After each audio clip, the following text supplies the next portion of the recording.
Hello students, as we have completed with the second colligative property, that is elevation in boiling point. Now we are going to start with the third one, that is depression in freezing point. जैसे हमने elevation in boiling point में पढ़ा था, पहले हमने पढ़ा boiling point, फिर हमने पढ़ा elevation in boiling point, हमने उसका ग्राफ पढ़ा, delta TB was directly proportional to M, then delta TB is equal to KB into M, and then we move forward to relationship between molecular mass of solute and elevation in boiling point. And we did numerical. So same ये lecture में भी almost same चीज cover होने वाली है. Almost derivations भी तुम लोग देखोगे बहुत कुछ सिमिलैरिटीज है, बट पॉइंट इज वहां पे एलिवेशन एंड बॉइलिंग पॉइंट था, यहाँ पे डिप्रेशन एंड फ्रीजिंग पॉइंट है. Now when I say elevation and boiling point, it's like when I said कि अगर हमने वाटर को बॉइल किया तो water boils at 100 degree Celsius, पर जब हमने उसमें नॉन वोलाटाइल सॉल्यूट ऐड किया था लाइक शुगर और you add salt, what happens is the temperature of the solution increases. Same way when I say depression and freezing point, if you take water and in that water if you add a non-volatile solute, if you add a non-volatile solute like sugar or sometimes even salt, or if you add alcohol, what happens is this, it will lower the freezing point of your water. Now water freezes at 0 degree Celsius, तो उससे भी कम temperature पे freeze होगा. So therefore today when we talk about depression or freezing point, तो सबसे पहले what do you understand by the term freezing point? Freezing point मतलब जब आप वो टेम्परेचर जब आपका लिक्विड कन्वर्ट हो रहा है इनटू सॉलिड, मतलब लिक्विड का वेपर प्रेशर और सॉलिड का वेपर प्रेशर सेम होना चाहिए. तो when I say freezing point, we say freezing point is the temperature at which the vapor pressure of the solid is equal to the vapor pressure of the liquid. Vapor pressure of the liquid is equal to the vapor pressure of the solid. तो यहाँ पे when I say freezing point, you'll put the heading as freezing point. You'll write down the definition. Freezing point of a liquid is defined as the temperature at which the vapor pressure of the liquid is equal to the vapor pressure of the solid, or solid is equal to vapor pressure of liquid.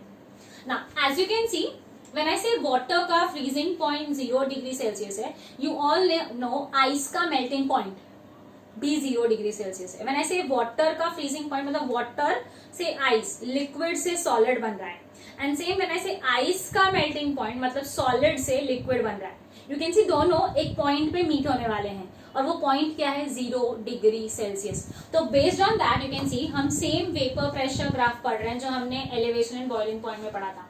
Now in this vapour pressure graph you can see when I say I am taking this temperature जिसमें मेरा liquid अभी present है, like room temperature पे मैंने मेरा water लिया हुआ है, तो आई से this is my liquid solvent. Now when I am freezing it मतलब मैं उसको कूल कर रही हूँ, मतलब टेम्परेचर कम कर रहे हैं. जब टेम्परेचर कम करोगे तो liquid molecules are going to come closer and liquid से किसमें कन्वर्ट होगा, सॉलिड. तो अगर टेम्परेचर कम हो रहा है तो लिक्विड का वेपर प्रेशर अभी ये करस्पॉन्ड करता है. एज इट गोज और as it gets converted from liquid to solid, you can see ये point है जहाँ पे liquid से किसमें convert हो गया, वो solid. मतलब I can say this is the point or this is the temperature at which vapor pressure of liquid is equal to the vapor pressure of solid. And same अगर मैं बोलती हूँ कि वो इस टेम्परेचर के नीचे कोई भी टेम्परेचर पे मैंने रखा तो वो सॉलिड रहेगा. तो अगर मैं सब्सटेंस यहां से इस तरफ इंक्रीज करती हूँ, मतलब इफ आई से the temperature is increasing from year two year, मतलब ये क्या था, वाटर से आइस, राइट. तो इसके नीचे वो आइस में ही रहेगा, बट आइस का टेम्परेचर अगर मैंने यहां से यहां इंक्रीज किया तो वो क्या होगा, it will melt and get converted from liquid, sorry get converted to liquid, मतलब सॉलिड से लिक्विड हो गया. तो यू कैन सी ये जो पॉइंट है इसको हमने क्या मार्क किया है, we have mark this point as T not, that is temperature, sorry, freezing point of your pure liquid. Not मतलब pure, freezing point of pure liquid. and ये correspond जब करता है उस vapor pressure को हमने क्या लिया, P1 naught, that is vapor pressure of pure liquid, that is pure solvent. You can see जैसे मैंने बोला कि अगर solid है temperature increase करोगे, राइट, सॉलिड है टेम्परेचर इंक्रीज करोगे तो वेपर प्रेशर इंक्रीज होगा. और आई कैन से ये पॉइंट के बाद अगर आपने टेम्परेचर और कम किया मतलब मॉलिक्यूल्स और क्लोज आएंगे, ऑटोमेटिकली वेपर प्रेशर और कम होता जाएगा. तो you can see this is the graph you get. तो सॉलिड से लिक्विड आई कैन से आइस से वाटर 0 डिग्री सेल्सियस पे होता है, वाटर से आइस 0 डिग्री सेल्सियस पे होता है. मतलब this is the point where they are in equilibrium. और I can say this is the point where the vapour pressure of solid is equal to the vapour pressure of liquid. तो ये हो गया हमारा फ्रीजिंग पॉइंट के definition के हिसाब से for solid and liquid solvent. Now in this liquid solvent, like अगर मैंने बोला पानी लिया है मैंने, वाटर मैंने ऐड किया शुगर और मैंने ऐड किया salt. When you add salt, if I add glucose, if I add urea, any of the non-volatile solute, what happens is you can try it at your home. जब आप normal water freeze करते हो तो आपके freezer में freeze हो जाता है, बट आप जब उसमें नमक डालोगे, नमक का क्वांटिटी थोड़ा ज्यादा रखना, से पिंच भर मत डालना, थोड़ा नमक का क्वांटिटी अगर आपने देखा आपने ज्यादा डाला है तो what happens is फ्रीज नहीं होगा। हाँ, कभी कभी बहुत टाइम, आप 3 दिन के बाद देखोगे तो ऑटोमेटिकली आपको एक ऊपर का लेयर फ्रीज हो जाएगा, बट अंदर का लेयर फिर भी फ्रीज नहीं होता है। So you can see when I add in this liquid solvent a non-volatile solute, what happens is the freezing point of that liquid solvent decreases. It will now, अगर वो water है तो उसका freezing point below 0 degree Celsius हो जाएगा। तो you can see this is the solution, and ये solution liquid था, liquid से solid कब हुआ, ये पॉइंट पे आके, मतलब this is the temperature where your solution containing non volatile solute, there will be a solution that is water containing sugar, water containing salt, water containing urea converts into solid. तो ये temperature को हम लोग क्या बोलेंगे, TF, that is temperature और I can से freezing point of solution containing non volatile solute. ये क्या है, freezing point of pure solvent. और ये जब हम करस्पॉन्ड करेंगे यहाँ पे, that will what vapor pressure of solution, that is PS। तो you can see अगर मुझे फाइंड करना है कितना इंक्रीज हुआ तो I see this is this T not minus TF, T not minus TF, तो ये क्या हो जाएगा डेल्टा TF, क्योंकि F का रिस्पॉन्स फॉर फ्रीजिंग पॉइंट, जैसे B था बॉइलिंग पॉइंट, या F लेंगे फॉर फ्रीजिंग पॉइंट। सिमिलरली ये P1 नॉट है, P1 नॉट से अगर मैंने PS हटा दिया तो ये क्या मिलेगा मुझे, delta P। So from this graph, if I say depression and freezing point is what? Depression and freezing point is the difference in freezing point of pure solvent to the freezing point of solution containing non-volatile solute. So you can see thus on adding a non-volatile solute to a volatile solvent, the freezing point of the solvent decreases, and that is given by what, delta TF is equal to T naught minus T. F stands for freezing point. तो आपने सबसे पहले लिखना है freezing point का definition, आप ये graph draw कर लोगे और फिर आप ये लिख लोगे। So if this is done, when I talk about depression and freezing point, the very common examples of depression and freezing point is normally when we talk about cold countries में जहां पे बहुत ज्यादा स्नो गिरती है, वो snow को remove करने के लिए और आई कैन से मेल्ट करने के लिए we spray salt on it. Now when I say salt can be your common salt NaCl, you can even add MgCl2, any salt which will help in lowering the freezing point of water। तो automatically water जो है वहां पे क्या हो जाएगा, melt. Same way in foreign countries where, और I can से इन कोल्ड कंट्रीज जहां पे बहुत ज्यादा स्नो होती है, we also use salt to de-ice the snow present on aeroplanes and all। इसी के साथ साथ मैंने से ethylene glycol is used as an anti-freeze solution in automobiles। In automobiles we normally use as what, anti-freeze solution, or I can say it is used as a coolant। So these are the common examples for depression and freezing point that you need to remember। आपको आ सकता है 2 marks का question, give examples for depression and freezing point in your daily life। So now as we are done with this, we'll move ahead। You can see ये graph में मैंने क्या देखा, the vapor pressure graph of solution is lower than the vapor pressure graph of my pure solvent। तो यहां से हमें क्या मिला, delta TF is directly proportional to delta P। You can see हमने जब एलिवेशन एंड बॉइलिंग पॉइंट पढ़ा था, मैंने डेल्टा P का एक डेरिवेशन डिराइव किया था, delta P upon P1 not is equal to W2 into MW1 upon M1 into MW2। मैंने पहले ही बोला था कि एलिवेशन एंड बॉइलिंग पॉइंट में इसके लिखने की जरूरत नहीं है, तो ये लिखने का जरूरत नहीं है। P1 नॉट इधर चला जाएगा और मैंने अगर MW1 को इसके साथ लिया तो what you get is this, and this is what, ये तो मोलालिटी है, तो ये पूरा टर्म अगर मोलालिटी हो गया, ये कांस्टेंट है, vapour pressure of pure solvent constant 1 आएगा, मोलिकुलर मास ऑफ वाटर 18 ग्राम पर मोल है, तो ये दोनों वैल्यूज कांस्टेंट है, तो I can say delta P is directly proportional to M। और हमने पहले ही पढ़ा delta TF is directly proportional to delta P। तो फ्रॉम दिस अगर ये दोनों सेम है तो I'll directly say delta TF is directly proportional to M. M is what? Molality. तो डायरेक्टली प्रोपोर्शनलिटी साइन हटाने के लिए हम क्या लिखेंगे? Delta TF is equal to KF into M. Now you can see delta TF is equal to KF into M. KF क्या है? जैसे पहले था सेम वैसा ही, बट यहाँ पे डिप्रेशन इन फ्रीजिंग पॉइंट हो जाएगा. KF is molal depression in freezing point constant. Molal depression in freezing point constant, या उसे फ्रीजिंग पॉइंट डिप्रेशन कांस्टेंट भी बोल सकते हैं. जैसे मैंने बोला कि KF comes by replacing the solvent terms, तो इसलिए सॉल्वेंट कांस्टेंट भी बोलते हैं. And when we talk about studies with lower temperature, जब हम लोग टेम्परेचर लोअर करके molecular mass of solute find करते हैं, that is called as cryoscopy. इसीलिए हम इसको क्या बोलते हैं? Cryoscopic constant. जैसे KB एबुलियोस्कोपिक था, ये क्रायोस्कोपिक कांस्टेंट है. Moving ahead, when I say KF is what? Delta TF upon M. Now if I say KF is equal to delta TF upon M, जैसे delta T का temperature delta T का unit पहले क्या था? Kelvin. M is what? मोल पर kg. तो delta KF is equal to kelvin upon kg पर मोल, right? मोल पर kg. तो kg जो है वो ऊपर चला जाएगा, तो फॉर्मूला क्या आएगा? सेम, केल्विन kg पर मोल. KB का यूनिट भी यही था, KF का यूनिट भी यही है. तो जहां पे हमने वहां पे स्टॉप किया लिखना, delta TF is equal to what did we write down? Was T0 minus T. T minus T0 हमने लिखा कि डेल्टा T के लिए हमने क्या लिखा? It is depression and freezing point, तो वी से T0 माइनस T. वहां पे हमने स्टॉप किया था. आप उसके आगे यहां से लिखना स्टार्ट करोगे. तो here we have reached KF is equal to Kelvin kg पर मोल. You can see everything is same as elevation and boiling point. बस यहाँ पे B की जगह F लिखा है, एंड वहां पे आपका सोल्यूशन का टेम्परेचर ज्यादा था, जबकि यहाँ पे सोल्यूशन का टेम्परेचर कम है.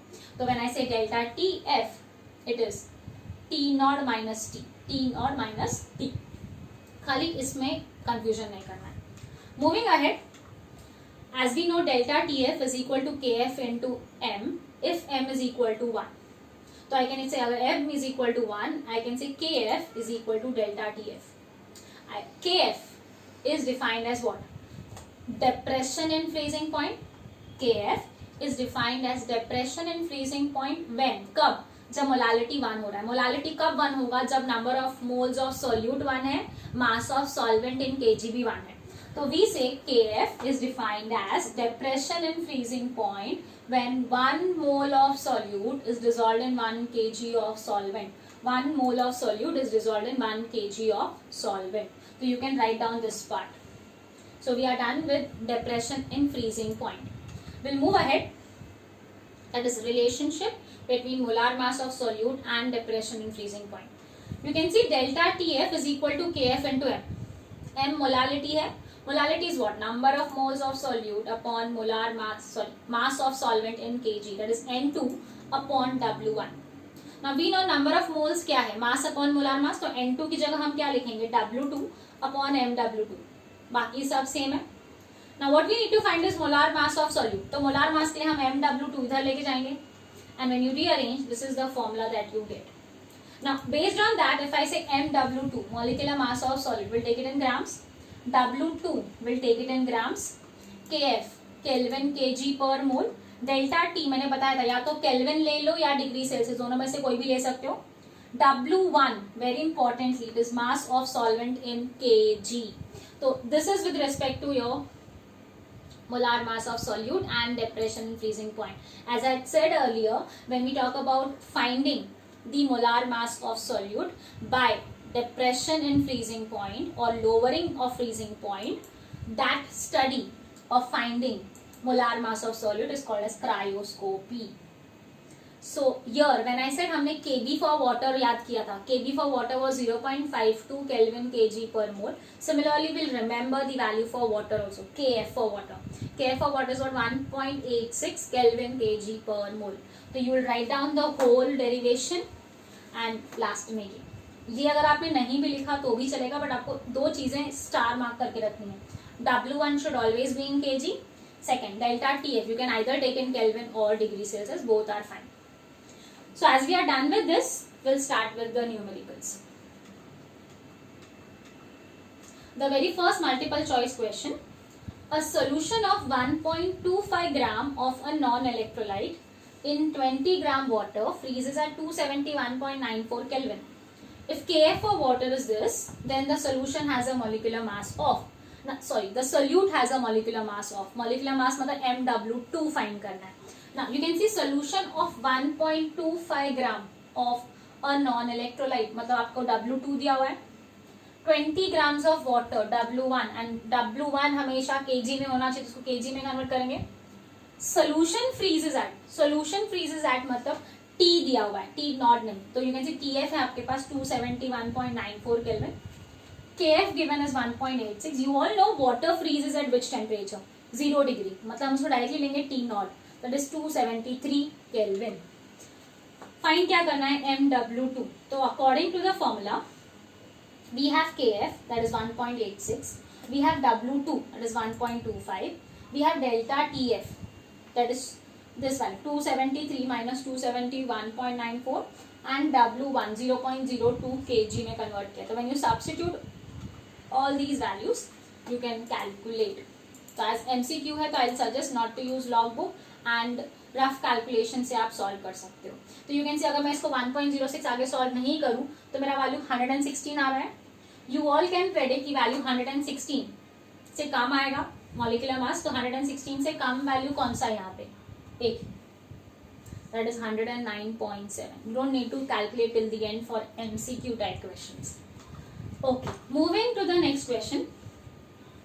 A solution having 25.6 gram sulfur in 1000 gram naphthalene gave a freezing point lowering of 0.68 degrees. Now directly lowering बोला है मतलब आपको डायरेक्टली डेल्टा TF दिया हुआ है.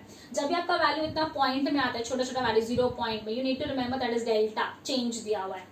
The atomicity of sulfur from this data is, it is a very important question. Now atomicity जो हम लोग नॉर्मली बोलते हैं, it is molecular mass upon atomic mass. You know sulphur का एटॉमिक मास हम लेते हैं 32. तो first from this will find the molecular mass of sulphur and then will go for atomicity. तो यू कैन सी सबसे पहले हमारे पास W2 है, 1000 ग्राम ऑफ नैप्थलीन मतलब W1 1000 ग्राम मतलब आई कैन सिंपली से 1 kg gave a freezing point lowering मतलब delta TF दिया है 0.68 और हमें दिया है KF. तो according to the given conditions what do we need to find is molecular mass of solute MW2. Substitute करने पे KF is what? KF is given 6.8, W2 25.6, delta TF is 0.68 and W1 is 1 kg. So you can see on substituting of all these values, बहुत simple है, 0.68 into 0.1 it is bit decreasing, मतलब ये और ये cancel हो जाएगा तो 25.6 के आसपास you can see 256 ग्राम मिला. Now atomicity मैंने क्या बोला था, molar mass upon atomic mass. तो molar mass is what, 256, atomic mass 32, so we'll divide 256 by 32. The answer is 8. We'll make a note of this question. It's a very important question with respect to depression and freezing point. Moving to the third question next. The percentage of cane sugar which will have the same freezing point as that of 3% aqueous solution of urea is. Now क्या बोला है, दोनों का अगर ये solution 1 है ये solution 2 है तो दोनों का फ्रीजिंग पॉइंट क्या रहेगा, सेम, मतलब डेल्टा TF इज सेम. और अगर दोनों भी सोल्यूशन है मतलब हम अज्यूम करेंगे कि हमने सोल्यूशन किस में बनाया, यूजिंग वाटर. सॉल्वेंट है तो सॉल्वेंट का मोलार मास कांस्टेंट हो सकता है, right, and constant solvent constant भी सेम रहेगा क्योंकि सॉल्वेंट सेम है तो solvent constant will be same. ना परसेंटेज ऑफ शुगर फाइंड करना है हमें क्या दिया है, same freezing point for sugar as well as urea. So percent of urea is given as 3. So according to the given conditions, if I say percent of urea is 3, मतलब mass of urea is 3 grams. Now you know molecular mass of urea formula से हम find कर सकते हैं. urea का formula is NH2CONH2. तो over here if I say delta TF change same है, KF same है and mass of the solvent will also be same. मतलब you can see W2 upon MW2 हमें relate करना है for sugar and for urea. तो you can see mass of sugar upon molecular mass of sugar is equal to mass of urea upon molecular mass of urea. Now, mass of sugar is somewhat we need to find. Molecular mass of sugar. You need to remember sugar का formula क्या है? It is C12H22O11. Glucose का formula नहीं चाहिए C6H12O6. Sugar का formula is C12H22O11. So when you solve, you get is 342. Mass of urea is 3 and molecular mass of urea, as I said, urea का formula NH2CONH2 है. तो on that formula, if I say N is nitrogen, H hydrogen, C carbon, O oxygen. You know nitrogen का 14 है, carbon का 12, hydrogen का 1, oxygen का 16. तो substitute करने पे you get a 60. So when you solve for mass of sugar, you can see you get a 0.05 into 342, which is 17.1. That is option B. Next MCQ that we have, the freezing point of 1% aqueous PbNO3 twice solution is. Now a very important point, you know depression in freezing point is a colligative property. When I say depression in freezing point is a colligative property, मतलब it depends only on the number of solute particles. Like अगर मैंने question में बोला कि यहाँ पे ice है और मुझे आइस मेल्ट करनी है तो मैं कौन सा सॉल्ट यूज करूं, NaCl यूज करूं या MgCl2 यूज करूं. The point is when you add NaCl dissociate हो जाएगा और 2 आयंस देगा Na+Cl-. MgCl2 यूज किया तो Mg2+ और 2Cl-, मतलब 3 आयंस देगा. कहां पे आपको नंबर ऑफ सॉल्यूट पार्टिकल ज्यादा मिला? MgCl2 में. तो अगर वहां पे नंबर ऑफ सॉल्यूट पार्टिकल ज्यादा है मतलब फ्रीजिंग पॉइंट में डिप्रेशन भी उतना ही ज्यादा. सेम वे मतलब आप MgCl2 यूज करोगे for depressing the freezing point of water. Same way यहाँ पे के क्वेश्चन में पूछा है आपने 1% एक्वस लेड नाइट्रेट सोल्यूशन लिया है. Lead nitrate when you add you can see आपको क्या मिलेगा? Pb2+ plus NO3 right. तो यहाँ पे Pb2+ प्लस NO3- जो आप यूज कर रहे हो तो आपको नंबर ऑफ आयंस आप एक्सपेक्ट करते हो एक ही है, बट जैसे आप ऐड करोगे डिसोसिएट होगा and number of ions increase होंगे. नंबर ऑफ आयंस इंक्रीज हो रहा है मतलब फ्रीजिंग पॉइंट कम होगा. Freezing point of water is 0 degree Celsius. तो अगर और कम होगा मतलब वैल्यू 0 से भी कम हो जाएगा. We say it will go below 0 degree Celsius. Next question, a solution of urea boils at 100.18 degree Celsius. Solution of urea मतलब आपको T दिया हुआ है TF. If KF and KB for water 1.86 है KF and KB 0.512. You need to find the temperature at which the above solution will freeze. Now TB है 100.18. You know T0 water का boiling point क्या है? 100 degree Celsius. KF 1.86 है, KB 0.512 है. Same way if I say freezing point for water T0 again क्या हो जाएगा? 0 degree. And यहाँ पे आपको क्या फाइंड करना है? Temperature for the solution. तो if I arrange delta TB is equal to Kb into M and delta TF is equal to KF into M. You know दोनों में solvent same है. तो अगर solvent same है तो we can say same solution है तो M भी same रहेगा. तो delta TB upon KB is equal to delta TF upon KF. Now delta TB will be what? You can see we have 100.18 minus 100 degree Celsius, जबकि यहाँ पे आपके पास 0 minus TF का वैल्यू नहीं है, KB का वैल्यू है, KF का वैल्यू है. तो on substitution you can see this is 100.18 minus 100 upon 0.512 is equal to 0 minus TF upon 1.86. तो व्हेन यू सॉल्व ये 100.18 माइनस 100 क्या हो गया? 0.18 अपॉन 0.512. क्योंकि MCQ है तो हमने 0.5 ले लिया, 0 माइनस TF रखा अपॉन 1.86. तो when you solve this whole value आपको क्या मिलेगा? टेम्परेचर का value, and that will be in minus. So you get the value approximately 0.66. तो 0.66 माइनस में और कोई वैल्यू है ही नहीं. This is the nearest one. So we'll take this value to be the correct one. So ये हमारे MCQ solve हो गए. We'll go for the board numericals. The very first question that we have, 1.02 gram of urea when dissolved in 98.5 gram of certain solvent decreases its freezing point by 0.211 Kelvin. 1.60 gram of unknown compound when dissolved in 86 gram of the same solvent depresses the freezing point by 0.34 Kelvin. Calculate the molar mass of unknown compound. Now, given condition के हिसाब से सबसे पहले क्या बोला है? Same solvent. मतलब हम लोग को ये क्वेश्चन 2 पार्ट्स में सॉल्व करना है. पहले ये फर्स्ट पार्ट यहाँ तक है, फिर ये सेकेंड पार्ट है यहाँ से। तो सबसे पहले हमने क्या लिया, सॉल्वेंट 1 अननोन है, that is 1.02 gram of urea, that is my solute 2, solute 3 वापस अननोन है, राइट। सबसे पहले W2 is what 1.02 gram, W1 98.5 ग्राम लिया, राइट।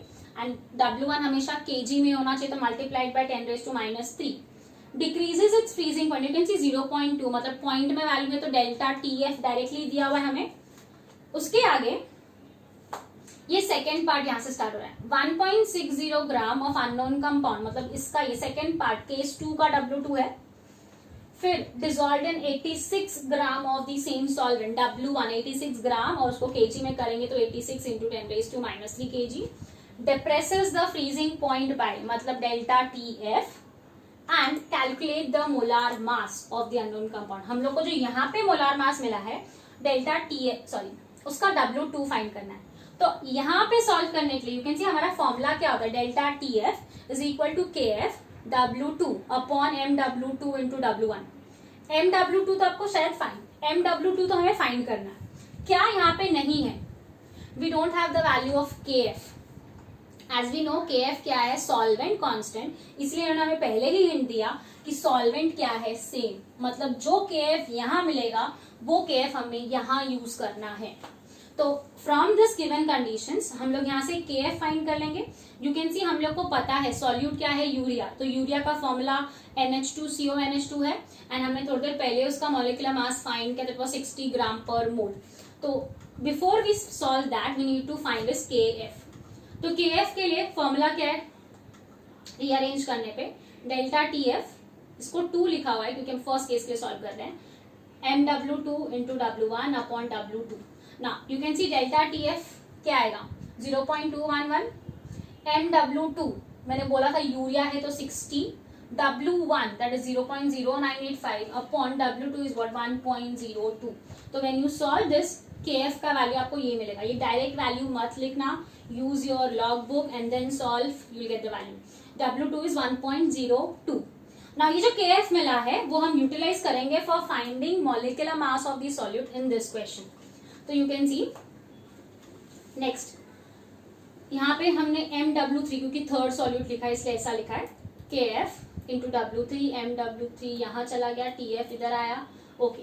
तो KF हम लोग को मिल चुका है 1.223, W that is 1.6, W1 is 0.086 in kg and delta T is what 0.34. So when you substitute all these values, the answer that you will get by log calculations will be your final answer. So this gives you the molecular mass of the unknown solute. तो ऐसे type के questions आपको elevation and boiling point में भी आ सकते हैं, जहां पे आपको पहले फर्स्ट केस का फाइंड करना है और फिर सेकेंड केस का फाइंड करना है। So I hope you have understood these questions. Moving to the next one. Calculate the freezing point of solution prepared by dissolving 4.5 grams of glucose in 250 grams of bromoform. Freezing point of bromoform is 7.5 degrees Celsius and KF for bromoform is equal to 14.4 Kelvin kg per mole. Now, when you solve, सबसे पहले given condition के हिसाब से I have 4.5 gram of glucose in bromoform, मतलब glucose मेरा solute है, bromoform मेरा solvent है, तो सॉल्यूट W2 दिया है 4.5 ग्राम एंड सॉल्वेंट क्या है bromoform, that is W1 250 gram. Now you know solvent अगर है तो ग्राम्स में नहीं kg में चाहिए, तो it will become 250 into 10⁻³ kg। ना ग्लूकोज का फॉर्मूला मैंने थोड़ी देर पहले बोला था, ग्लूकोज इज C6H12O6, तो उसी का फॉर्मूला में carbon 12, hydrogen 1 and oxygen 16 substitute करके when you solve you can get the molecular mass of glucose, that is 180 gram पर मोल। तो ये हमारा गिवन कंडीशन है। फ्रीजिंग पॉइंट ऑफ ब्रोमोफॉर्म, मतलब आपको सॉल्वेंट दिया है T0F 7.5 डिग्री सेल्सियस, KF दिया हुआ है 14.4 Kelvin kg per mole. What do we need to find? We need to find TF, that is freezing point of solution. So as you can see, we proceed by the same formula. Delta TF is equal to KF W2 upon MW2 into W1। हम सबसे पहले ये वाला part solve करेंगे, delta TF find करेंगे, फिर भी delta TF में जो हमारा फॉर्मूला है T नॉट माइनस T, वो फाइनली सब्स्टिट्यूट करेंगे and then will find the value for TF, that is freezing point of solution. तो you can see on substitution, सबसे पहले KF कितना है 14.4, W2 is 4.5, MW2 is 180 and W1 is 250. तो when you solve you can see 4.5 and 180 ये आपका easily solve हो जाएगा and you get the value as 1.44 kelvin. Delta TF आपको 1.44 केल्विन मिला ना। 1.44 केल्विन मैंने पहले भी बोला कि हम केल्विन को डायरेक्टली डिग्री सेल्सियस में लिख सकते हैं। Why I am saying degree Celsius, क्योंकि आपको TF 7.5 डिग्री सेल्सियस में दिया है, हम उसको केल्विन में डायरेक्ट नहीं कन्वर्ट कर सकते। अगर आपको T नॉट को या T को कन्वर्ट करना तो आपको 273 ऐड करना पड़ेगा, पर डेल्टा चेंज है ना, तो यहाँ पे आप डायरेक्टली 1.44 केल्विन को डायरेक्ट लिख सकते हो 1.44 डिग्री सेल्सियस।